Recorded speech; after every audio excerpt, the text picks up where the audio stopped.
Hello everyone. Oh, I see I did mess up something. I forgot to update the names. I'm your host Tisha, and with me I don't have Tanubius tonight, I have Midnight instead. I will get that Hey everybody, fixed. how's it going? Just give me 1 second here.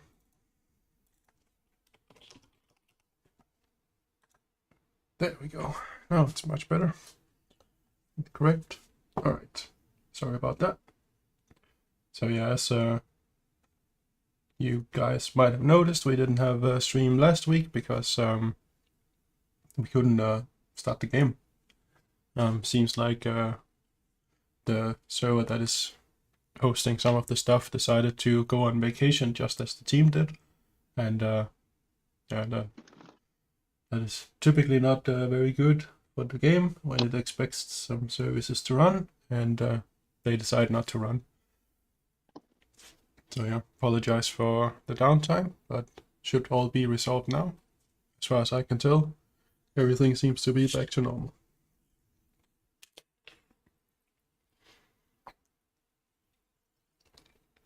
I don't know if we've had any major updates. I think team is still working away on mobile stuff. I think I've heard that it's making progress, but it's just slow. I'm not sure exactly why it is, but I imagine it is probably legalities. I think the technical challenges are mostly taken care of. Maybe they want some more, I don't know if partnerships is the right word, but maybe they want, like, credit card processor or some other payment processor for fiat currencies and stuff. I could imagine that might be something that they would at least want to have done before release, and I know that it's something they're working on, and I think they've said so as well a few times. Maybe that's dragging out. I don't know if there's legalities involved with that. I think, the main concerns would be the tax stuff, which is probably pretty complicated given different different corporate organizations that they're dealing with and entities, and the devs themselves, I believe, are a US-based corporation, and then I think they made different entity for the DAO and for the game to collect revenue and bring it on chain, and so there's an interplay there that is probably relatively novel and new and difficult to navigate there. Yeah, I imagine that's probably the crux of the problem, is basically the fact that it's very new, at least this space. The way that they're trying to do things.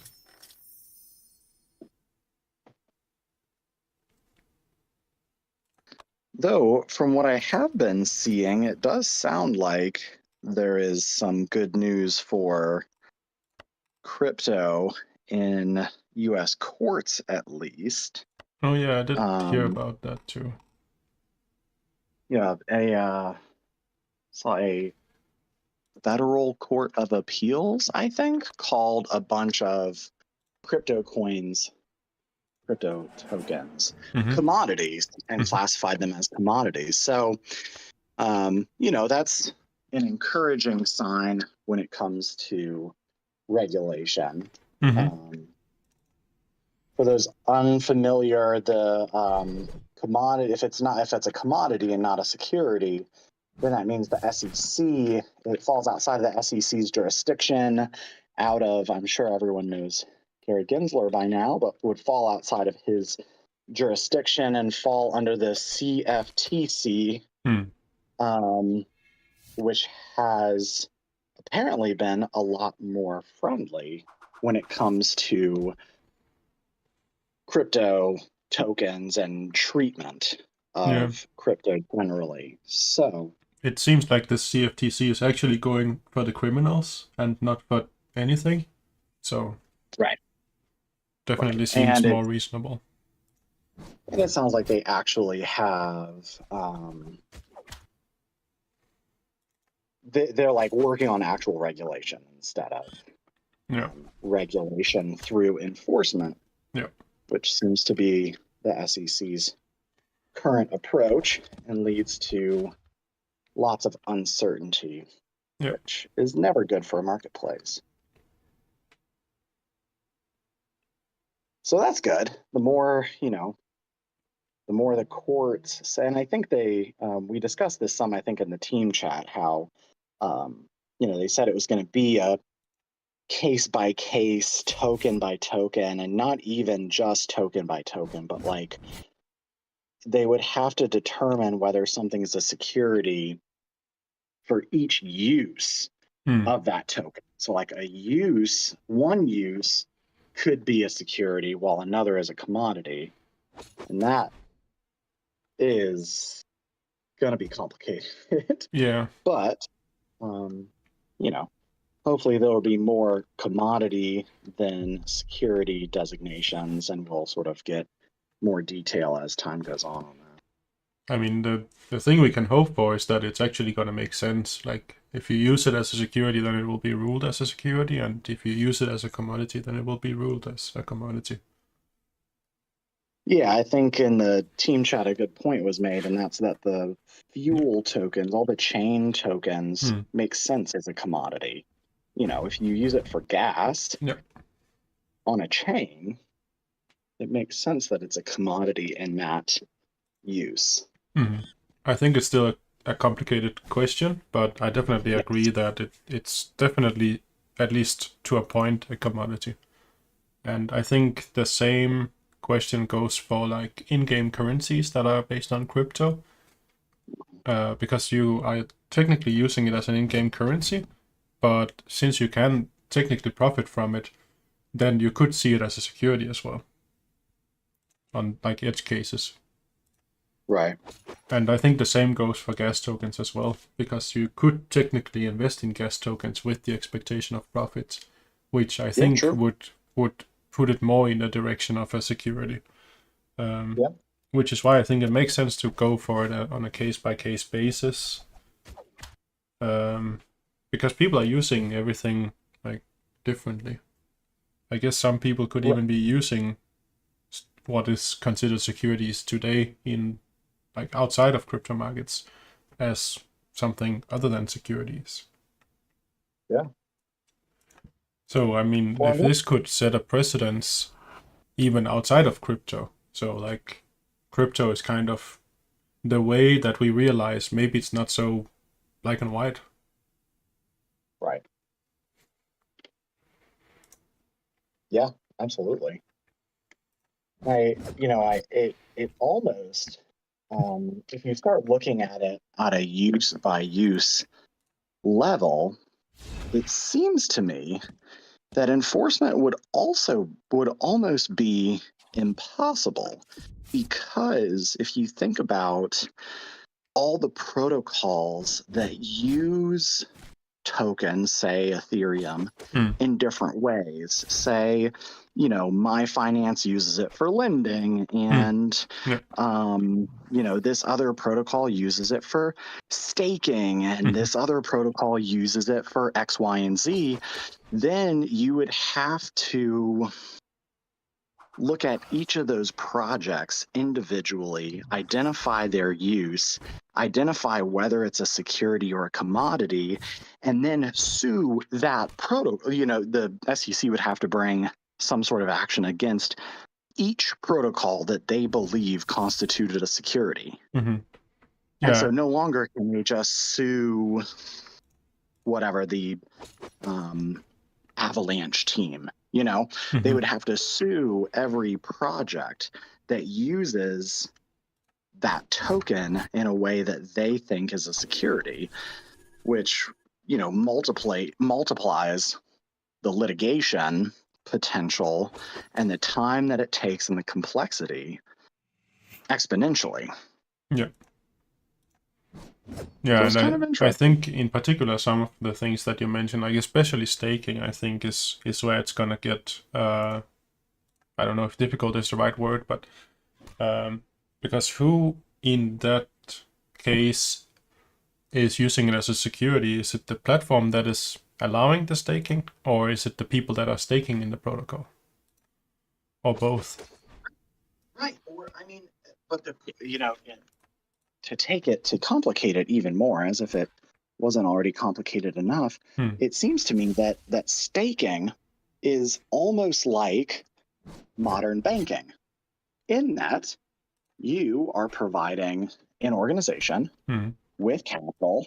That organization is then going and getting returns on that capital Hmm. and is returning some of those returns to you in the form of interest Hmm. in exchange for your money. Yeah. Well, to me, that sounds like banking. Yeah. So, yeah, and yeah, it just gets even more complicated if you start looking at analogies like that. Yeah, I definitely agree with that, except they are not like lending out their money in the case of at least like if we look at Ethereum staking, for example, typically it's to participate in the like proof of stake part of the blockchain. So it Um, actually it's kind of like it's serving a purpose if we look right. at that kind of staking. Of course there are other ways to stake as well and other ways to invest generally in protocols. But if we just look at Ethereum staking for the like Lido, for example, where you stake your Ethereum and then you are in this pool of people that are like running a like validator. Good point. Because then you're So that gets participating to the infrastructure of it.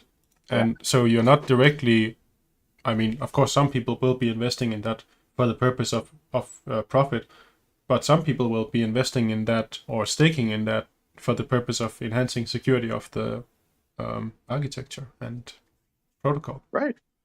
Well, and in that situation, if you're staking Ethereum, are you not providing a service to that validator in assisting them? I could Mm-hmm. see where you could say, well, no, I'm not, it's not an investment. I'm providing them a service. They are Mm. using my Ethereum for the purposes of securing the blockchain. And that's not me buying, say, a stock Mm-hmm. because I'm going to make money on it. Mm. That would be like me buying a stock because it helps ensure the security of the company, Yeah. which doesn't really exist in traditional finance to my knowledge. Yeah. I have not heard of So a it stock creates that does that either. So yeah. this really interesting, like, no, it's not profit. I'm providing them a service. And the Ethereum is a commodity that assists in them providing that service. Mm-hmm. Just putting my lawyer hat on Yeah. about things that I barely know about, by the way. So, all Yeah. grain of salt, please. No financial advice here. No, certainly not. Or legal advice. None of Yeah. that. None of that. Yeah. But yeah, it makes sense to me that some people at least could use that defense. Whether or not that defense is valid, I don't know because I don't think we have tried that yet. Right. So Right. it's unknown, but it sounds valid to me. But again, I'm neither lawyer nor expert in anything, so Brave new world. yeah. And Still. yeah, I think it is a mistake to try to apply traditional finance concepts on at least all of crypto. I'm sure there are some protocols and some crypto where you can apply traditional stuff, basically because it's built around the traditional stuff. Right. Right. But there are definitely also protocols that goes beyond what the traditional stock market even can support. Like it just doesn't exist in Yep. traditional, at least not in traditional stock market. Like we have stuff like you mentioned, like banking. That's traditionally just done by the banks. So that's like a completely different can of worms because usually individual traders or even hedge funds, I suppose, are not really in banking. They are just Right. like trading. So the fact that we now have banking by individuals is, I guess, unheard of. in a way. Like, how do you Don't tell regulate the that? banks. Yeah, yeah, exactly. Don't tell the banks. They'll be so mad. Yeah. So essentially, you will have to regulate that like you regulate the banks, which I mean, in some circumstances, we can ask if we are regulating the banks at all, but I was gonna say they do that. but yeah, I mean, ideally, they would have to follow the same rules as the banks, and that might mean that the banks would actually have to start following the rules, because otherwise, people can just point to the banks and say, well, if they can do it, why can't I? Yeah. Yeah. I think that seems fair, and I'm sure that's concerning for a lot of folks in traditional finance. Yeah, 100%. Or they've just been super interested in it. I think we've seen more and more applications for Ethereum EFTs, which has been interesting. Some of the big financial institutions are now looking at these Ethereum EFTs, and I think that's maybe a good move, a good like initial integration into more traditional finance. Yeah, for sure. Obviously will be a big boost for Ethereum, but I think all like a tide raises all ships, or however that saying goes. If it works for Ethereum, then it might. Yeah, and it's interesting because they've been working for years to get just a Bitcoin ETF going. Yeah. But yeah, that seems to be an ongoing process as well. It's I guess it's not really sure if they will ever accept it. It seems like they're just stalling for time. I wonder if the Ethereum ETFs are gonna see the same fate, or if they're actually gonna be getting something done with this one. Yeah. Interesting. I don't know. I've seen a lot of applications. It seems like there's maybe more pressure. Yeah, for sure. I think the only connection to the stock market that we have in crypto at the moment is Coinbase, right? I think that's the only thing where like you can buy stocks in Coinbase, but that's really the only exposure, quote unquote, to crypto you can have in the traditional market. Yeah. I'm not sure I've heard of other stocks, at least, that are crypto related. Maybe there are some crypto firms that also does stocks. I'm not sure, or has stocks. I'm not sure. Maybe. Yeah, that'd be interesting to find out about more traditional finance's connection to crypto, or big crypto firms' connection to traditional finance. Yeah. And on the topic of financial institutions, I read that Ripple just purchased some company that is like, I think it's an investment company or something. I'm not really sure what the purpose of the purchase was, but I found it interesting. Like it's going really well for Ripple after they wrecked the SEC.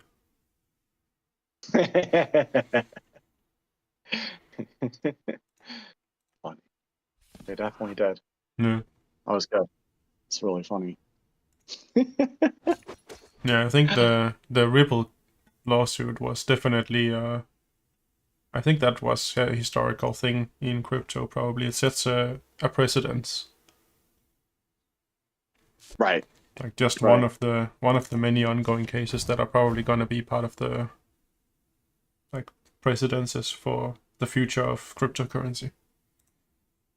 But I think the Ripple case is probably the most not only famous and well known, but probably also high impacting ones. Oh yeah, definitely. I think there was a lot at stake for the SEC there, and they seem to have really botched it. It was sort of the first really big case of its kind, and they did not seem to do themselves any favor with how they conducted themselves. So that's interesting. they definitely showed their position in that case, with how they advertise themselves versus what they are actually doing. Like with them claiming to be for the investors, and then being so against actually asking the investors to then have to ask the investors, and the investors saying, like, we want Ripple. Right. I mean, it That's makes sense why the that's why SEC they wouldn't invested want in to. Yeah, exactly. it.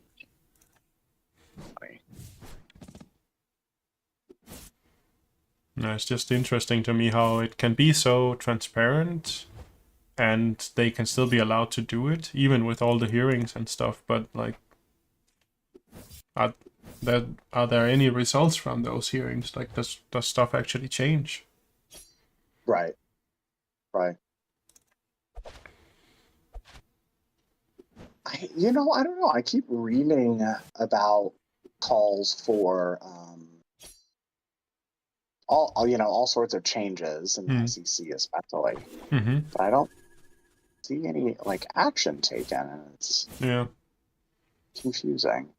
And I also see many calls for just like getting Gensler down as the director, but I mean, someone else is just gonna replace him. It's not enough to just take out the person that's in front of it, because it's probably not him specifically. Like, of course, he's helping to push an agenda, but it's the agency as the whole, or the entity as a whole, that's pushing an agenda, and it's fundamentally changing that entity and how they can operate that needs to be looked at, and not just the guy behind the wheel. Right. And I wonder if that is I wonder if that's sort of what the court is doing by, telling the SEC they can't operate that way.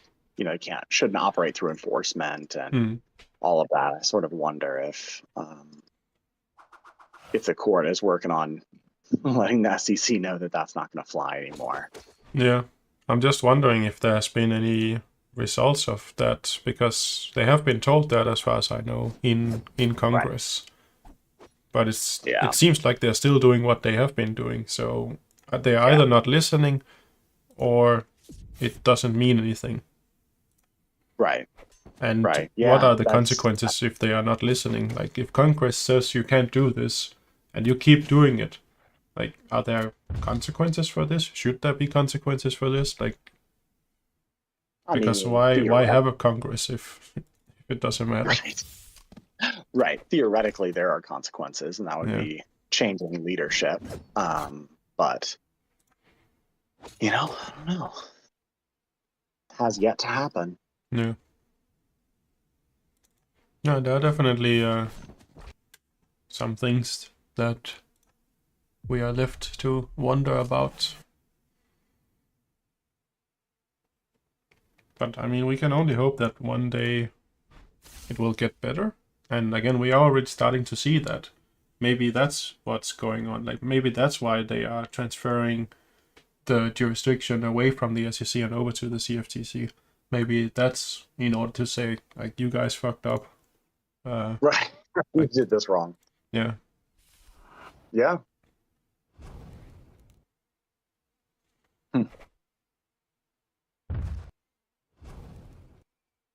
Interesting. Well, clearly everything is still very much in flux. Mm-hmm. Yeah, for sure.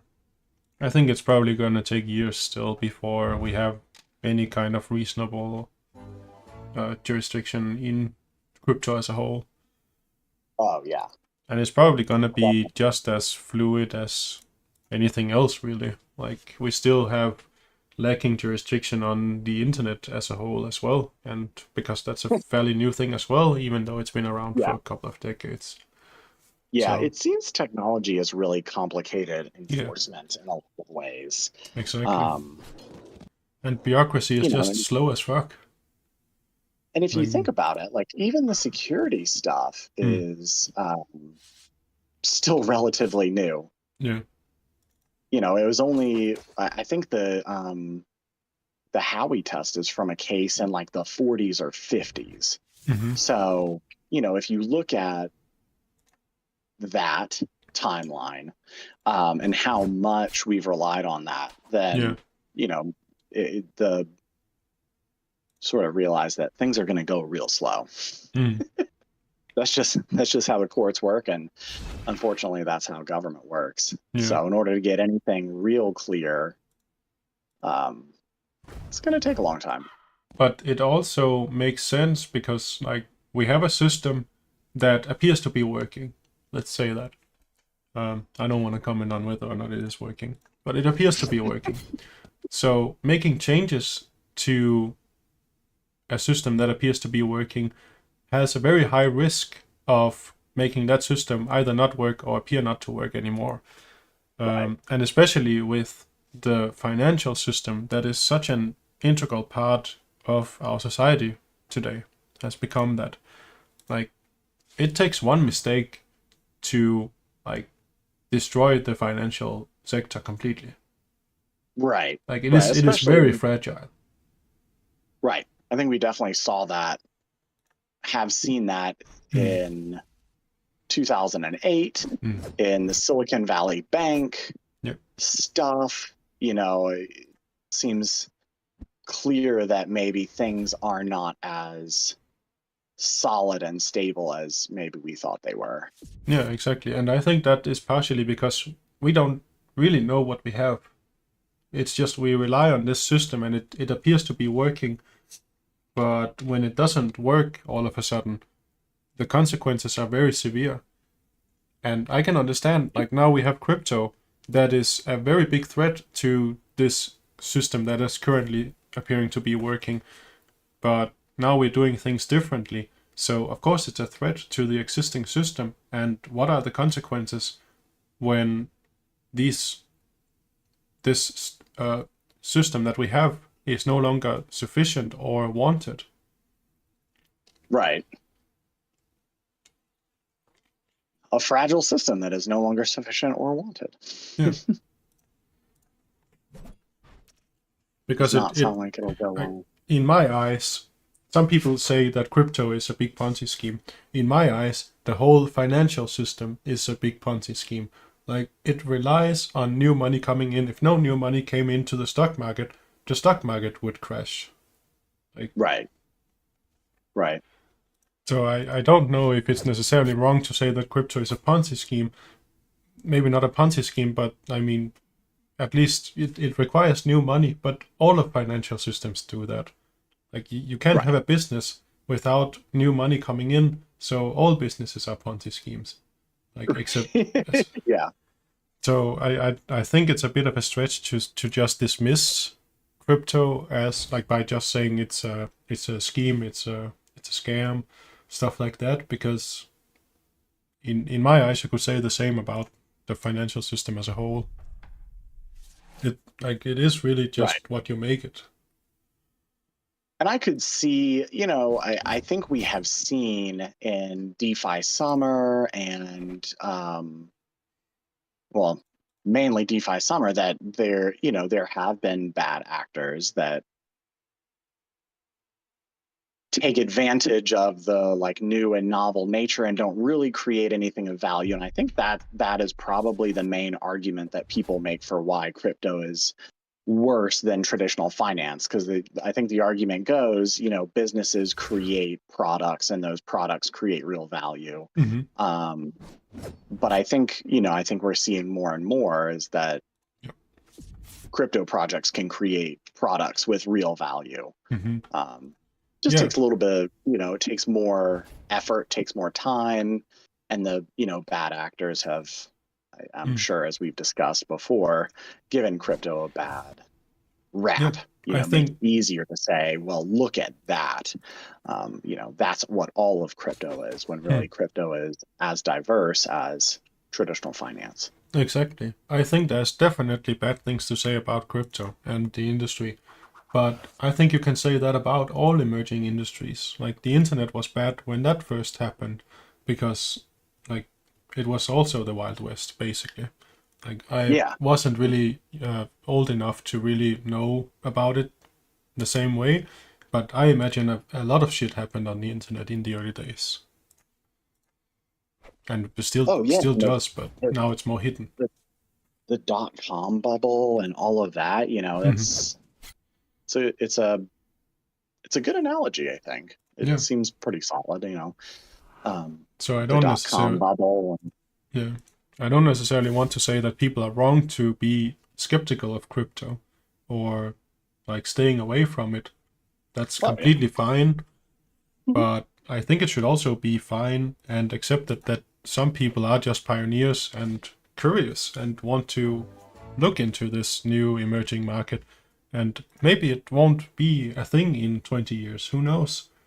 As Right. far as I can tell, I think there's still a future, but I guess I'm also a bit biased.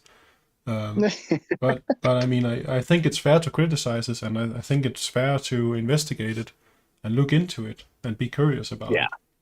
it. Um, Yeah. But yeah, I I also think you definitely. can definitely make like good products even in crypto. I think we just need to see more of it because that's really the major question that I hear all the time. Like, give me an application where crypto or blockchain like makes sense. Right. And it's difficult to come up with because most of many things that we have, especially in DeFi, is basically just things that are already made in traditional finance. So like come up with an argument for why we should do it in blockchain that is not just it's decentralized. Because Yeah. apparently that's not a good enough argument. Yeah, and I think accessibility is a big one. Mm-hmm. Being able, giving normal people access Mm-hmm. to financial instruments that they have been blocked out of. Now, of course, all of that comes with risks. Mm-hmm. There's presumably there is a reason that you have certain tools that are blocked for certain investors that are not as sophisticated as giant financial institutions. But maybe it's the investor's choice Yeah. to use financial instruments that they've been blocked out of in different ways. I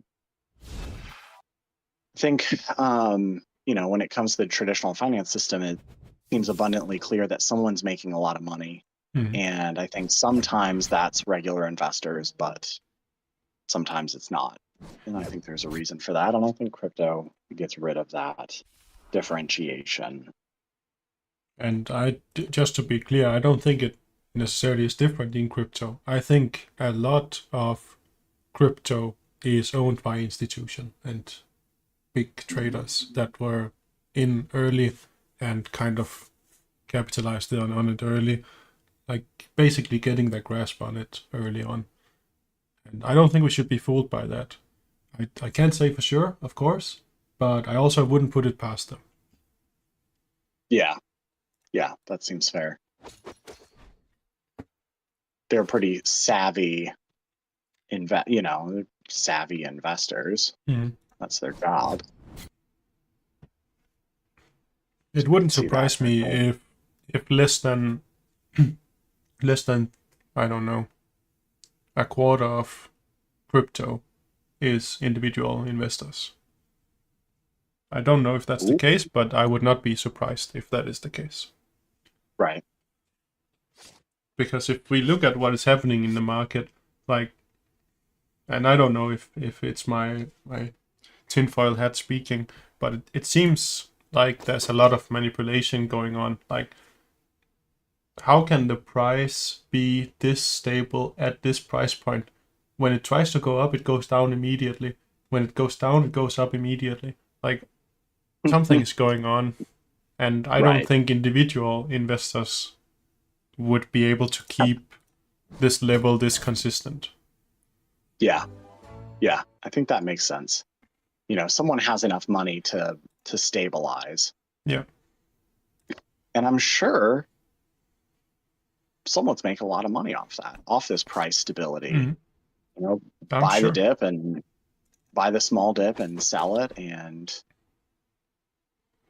help stabilize price and help bounce it, for your profit. Yeah. Makes sense to me. And If I don't think day it's and hmm? if I had all day and a bot and $1 million, could probably do something similar. Yeah. But I don't think $1 million is enough. Yeah, that's probably true. I don't think $1 billion is enough. My point is, I don't think it's all the individual traders just coming together and say, like, we want to keep this level. And I don't think it's a couple of rich people that are coming together and say, we want to keep this level. There's a lot of money that is required to do this. Yeah. And I don't think there is that kind of unity. Yeah, I bet you're right. But of course, it's just speculation, but it just seems unlikely to me that the crypto market is not. Yeah. I like tinfoil hats just as much as anybody else. Yeah. Yeah, it's just with the movement that we've seen, I think it's unlikely that there isn't manipulation involved. Yeah, I think that's probably fair. And I assume we already accept the fact that manipulation also goes on in the traditional market. Oh yeah, I mean, certainly. And if not, then I'm gonna make the same claims as I just did for crypto for the traditional market.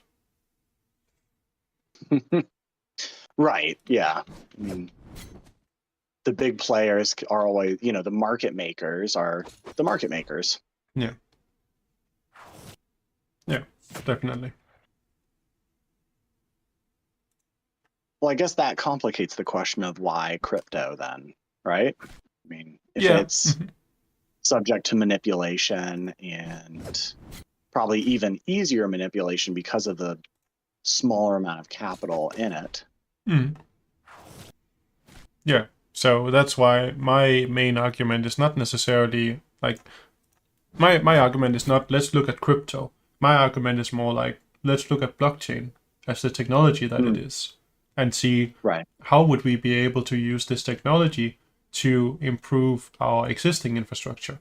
Like, let's say banking, for example. Blockchain could be a really strong technology in banking. It could be a really strong technology in any kind of transaction-based systems, like many government applications. Like, blockchain could be so strong in almost all government applications.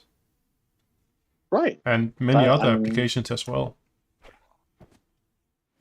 It creates a lot more transparency in the government. But it doesn't even have to be transparency, but you would probably get that because if you did have government work on it, you would probably have it as a private government blockchain that was not accessible to the public. But within the government, it would still be transparent for the different organizations that use it within the government. Right. So it would probably be more accessible to discover bad behavior by by government entities. Right, right. Because the government would be able to look at the chain history and say, okay, this money went there and that money went there, and but not only money. Could also be documents. Anything. Yeah, that's true. That's a good point. You can audit everything that the government is doing. And if you need something on higher security clearance, you could make a higher security clearance blockchain and have that stuff there. But the fact that it's immutable, transaction based, and like you get that out of the box with blockchain, and it's accessible. You can audit it whenever you want. Right. Just by reviewing the chain history. Yeah, and no one can hide information from you when they need to audit it. Like it's not like I can't just select what information I want to give you if you want to audit me. Like I can't hide stuff. Right. I give you access to the blockchain. You can audit whatever you want. Right. Yeah, inventory, all sorts of stuff. That's a good idea. That's a good point. Yeah. That would be my argument for blockchain. I don't think I have a good argument for crypto. Probably still would be government controlled if we had a public government blockchain that had the national currency on it, probably still controlled by the government. but Yeah. probably still a more efficient system than our current system today. Right. And that's Right. already been proven, by the way. I read an article many years ago about the first transaction, like actual bank transaction happening on Ethereum, I think it was. And it was like pretty much instant compared to like the amount of money they were able to transact would have taken weeks in the traditional system. And it happened instantly on Ethereum. Interesting. Yeah. So it's already been proven that blockchain as a technology is much more efficient than our current banking system. So I would say that there are lots of arguments for why we should use blockchain more. And crypto is kind of just a stain on blockchain where people say, but crypto. And then we completely ignore blockchain. As a technology, right? Yeah. And I think that's unfortunate. Because people are being hesitant to look at the blockchain as a technology because as soon as you mention blockchain, people will immediately think crypto and then they will laugh at you and yeah. I feel like there's a story behind that statement there, Hisha. I mean, I've had many conversations about blockchain and crypto, and every time I talk about it, people are just dismissing it because crypto. Right. I had a conversation with my brother about it. Was late at night and we were very intoxicated, but simply as blockchain, like we're talking about for eternity, is owning AAA studios, allowing you to own the DLC, trade the DLC, all of that kind of stuff. They could spin up their own blockchain, game specific or not. It could be a whole publisher blockchain where you can buy and sell the DLC, the skin, all that kind of stuff. And my brother's point was like, well, what's the point? Why would they do that? They're just going to lose money. And my whole thought was they wouldn't if they just charge royalties like most NFT marketplaces do. Then the publisher for letting you own and buy and sell DLC skins is getting, say, 5 to 10% of every transaction that happens on the blockchain. It's worth it for you because you now own it and can make some return on your investment, and it's worth it to them because they're making constant revenue where before they were just making one-time money. So let me give you a counter argument to that. Yes.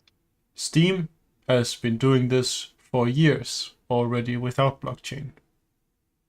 So letting you buy and sell skins on there? Yeah. So and without crypto. So why crypto? Right. I mean, it would not be crypto based. It would be blockchain based. So separating blockchain from crypto. Yeah, I don't really know. I think that's probably the argument I hear the most especially when we're talking about NFTs specifically. Like, right. But we have Steam. Steam has been doing this for years. It's worked for years. Why do we need blockchain and crypto NFTs for this? It already works. Yeah. What's the difference? That's fair. And then some people will give the argument, well, NFTs you can use in multiple projects. And then they will give you the counter argument, okay, show me one example. And then you will draw a blank because, there hasn't actually been 2 projects that use the same set of NFTs. Right. And that creates complications in developers developing their game in a way that uses someone else's intellectual property or NFT or whatever, and that just creates more complication. Yeah, but even if you agree that, yes, you can use my NFTs in your project, my NFTs might not be coded in a way that makes them usable for your project. Yeah. So in the end, that argument, like the whole argument for NFTs being interchangeable, in different projects kind of falls apart. Like I can definitely see that as a valid counter argument, like why NFTs are not a solution for this. Right. My Right. 'Cause you have argument to for maintain, you have to Mhm. make standard code across games yeah. to make sure that they're all interoperable. Yeah. My only argument for NFTs is essentially using NFTs as a proof of ownership. And so again, in a kind of document in a way. Right. Right.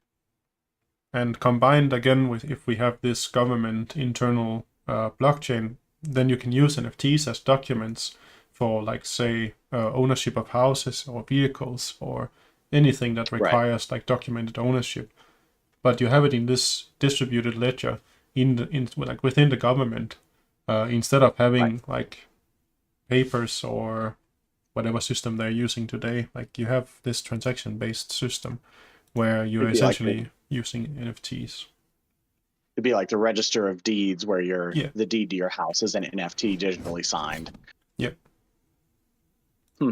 And yeah, you get the signatures also built into the system already. So like you don't need to build a whole new government system for digital signature, because you just distribute a signature from the blockchain. And then you tell people to sign it. Yeah. And at that point, it'll probably be built into the browsers. So you can just connect your government ID to your browser if you wanted to. Maybe there will be some privacy concerns about that, but let's assume that we have a system where we can trust anyone and we can use our government ID on our browser. Like, it would be so seamless. Right. But even Right. if you had to put in, like, maybe you would get like a string of numbers and say, this is your ID, keep it to yourself, kind of like your personal number. I believe you have that in the US as well. Yeah. Which is supposed It's supposed to be secret. Exactly. But the way that we use it is not very secret. Yeah. Yeah, that's fair. But in a digital environment, it could be secret. Mm-hmm. But of course, it does raise some concerns. Like, what if my identity gets stolen? Which is still a concern that we have today. So it's not like a new concern, but it's also not a solution to that problem. Yeah, that's fair. So my point there being that I don't think blockchain is necessarily a solution to problems we have in society, but I think it is more efficient for the things that we do. But it doesn't necessarily solve problems with the ways that we do things. Right. Maybe it will in some cases. I don't know. I mean, I guess the experimentation would have to happen in private industry first, Exactly. would be my guess. The government's not going to step this up. Yep. It's going to have to be private industries that start looking at, all right, we want to use blockchain to track our documents or whatever. But unfortunately, because of crypto's reputation, private companies are also staying away from blockchain. Because no one is making good cases for why blockchain is good, because crypto. Yeah.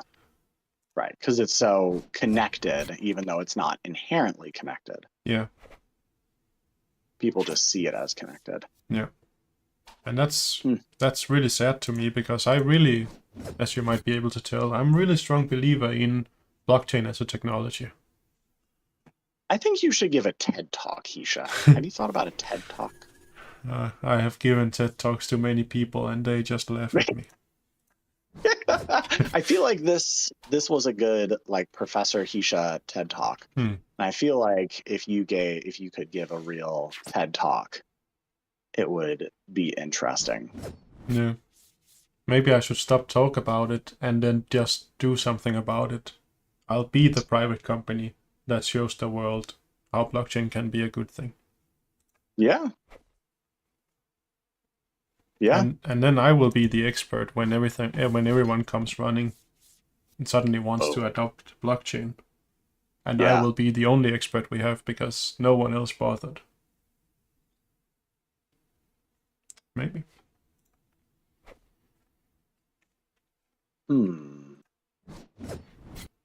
But yeah, definitely. I think it seems really like a simple solution. The whole solution, Hisha, is you create your own company, build your own blockchain, and do all of this yourself, which I'm sure would be very easy. And then you show the world, and then rich.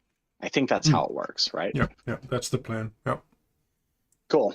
It might take like 150 years, but yeah, definitely could do it all by myself.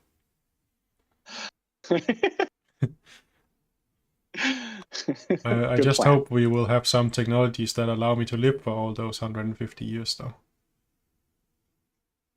Well, you're going to have to make that too. So I started with that. So that's another 150 years. Yeah, this is going to take a long time. Yep. But hey, no one said it was easy to get rich.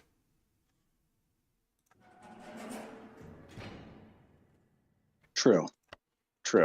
I mean, your kids might, if you're like super rich and you just inherit the money. I'm too busy making my future to get children. True. Well, okay. Well, look, I am willing to take this sacrifice for you. You live, you make a bunch of money and then just leave it all to me and my kids. Okay. And that seems fair, right?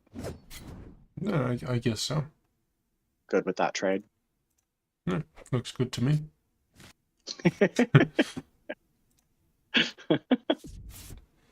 Had to give it a shot. It was worth a shot. Yeah, I suppose. But yeah, I think yeah. Sometimes it probably is better to just do it yourself. Like just show that it is viable, or realize that it isn't. Right, like a proof of concept.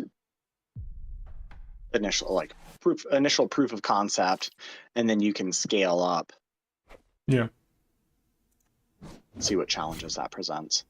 The problem is I would need a case to base it on, and right now most of my cases are related to like either government application or caseworking applications. Like I need to find an application that also can stand on its own, and I think that's going to be difficult, because why would you need a transaction-based system if you don't make the transactions? Right.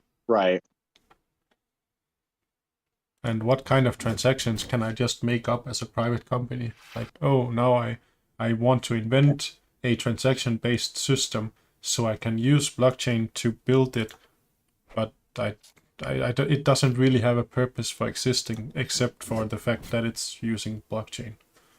Right. I think that's going to be the difficult part, like actually finding a case. Maybe I can build a case worker blockchain system to find cases to build transaction-based systems for. I like the meta of that. Yeah. And then it could be a public system to show that everything is public, so people can create their own cases that they think would be a good case working system that is transaction based. I don't know. Yeah. Gets complicated. Got companies and companies now. Yeah.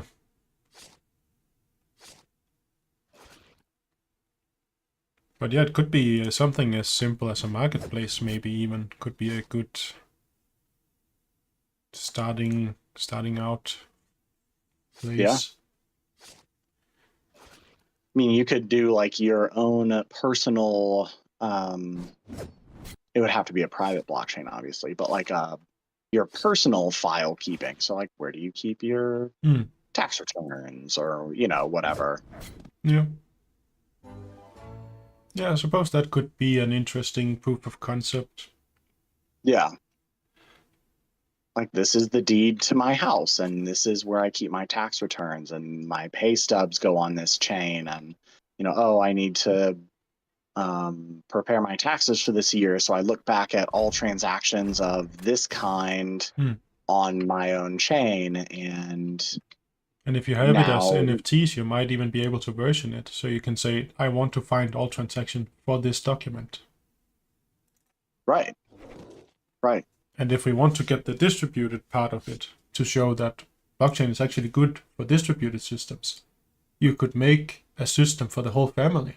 Like, this is how we are using it to keep documents between everyone in the family. Right. This is our car insurance card and our homeowner's policy and our, whatever, what have you.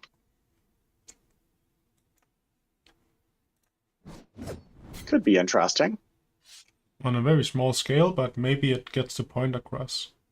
But of course, it's right, still right. It would simply be a proof of concept. Like, look, you can use this for important documents. This is how I've done it. Yeah. But of course, the question still remains, like, why do you need blockchain for this?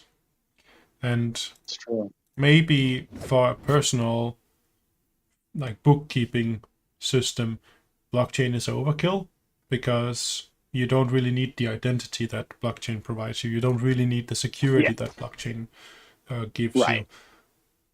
But maybe, maybe it could be good enough as a proof of concept and say, I mean, maybe I don't need it, but this company that works on these secret projects could probably need it.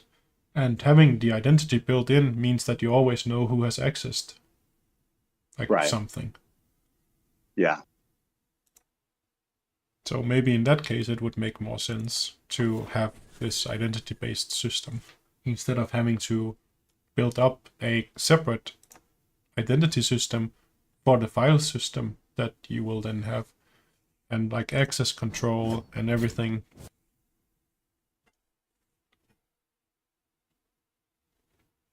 And yeah, we can't forget that blockchain is programmable. So, like, you set the rules for what can be accessed by whom. Right. And you could probably even set up like grouped, what's it called? Like grouped access. So you could say like, this identity has this kind of permission group, and you could probably do this all on chain. Probably through some smart contract or something, where you just have like a smart contract for administrators or something, and then you just add identities to this smart contract and remove them to disable the accounts. And then you just reference this smart contract and say, hey, do you have this entity in your list of registered users or something, identities. See, you just came up with your own personal blockchain use. Yep. Boom.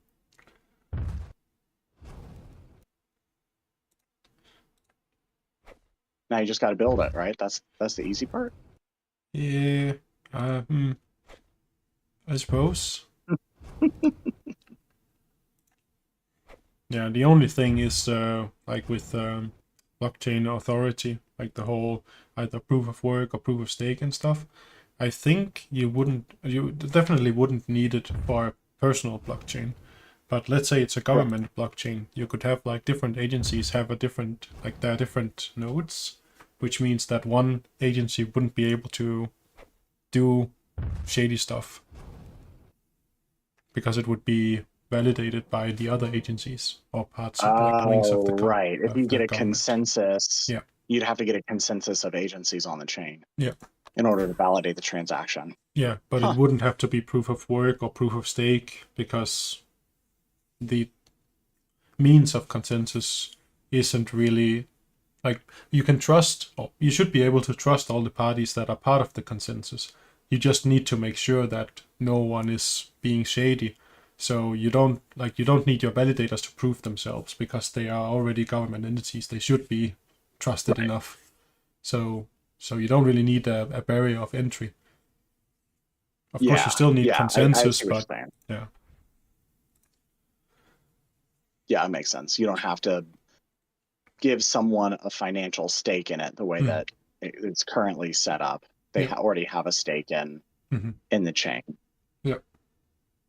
And the thing that I've been thinking about for this specifically is, I guess you could apply this to the US as well, but me being a European, I've been trying to apply it to the European Union, for example, like this union of different member states that is actually doing a lot of cooperation, but every time we have to do something, we have to coordinate with like between 27 member states, figure out what, like, how do we do that, and then we have to make 27 different systems that communicate through a common network.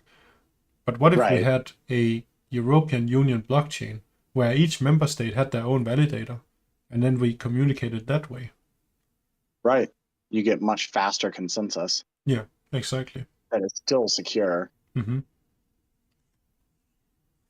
So that could be some applications that goes beyond just the government and more international, but you could apply the same within government as well.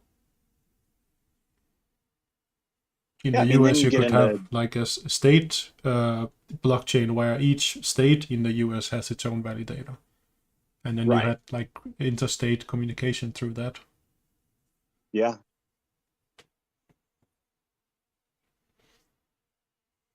Yeah, that's just some examples of at least what I have imagined that blockchain could be useful for. Yeah, that's really interesting. See? Good TED Talk. Yeah. Right there. Well, maybe it sparked some inspiration in some of our listeners, and then Yeah. in a few years from now, we will start seeing that pop up. That'd be awesome. Then we will all remember who actually thought of it. Professor Hisha. Yep. All right. On that note, I think we have reached the end of this episode. So yeah, I hope you guys enjoyed this TED Talk about blockchain as a technology rather than blockchain as the enabler of cryptocurrency. It's definitely a topic that I'm very interested in, as you might be able to tell. Yeah, it's definitely interesting. Lots of possibilities. Yeah. And don't get me wrong, I still think crypto is very nice, but blockchain and crypto is not interchangeable. Right. Blockchain is not crypto, and crypto is not blockchain. They just complement each other a little bit. Well, also because one of them relies on the other, but blockchain does not rely on crypto. Alright, with that, thank you guys for watching, and I hope you guys enjoyed what we had for you today. And yeah, remember to join our Discord and participate in the discussion. And we'll see you guys in the next one. Bye-bye. Bye, guys. Have a great week.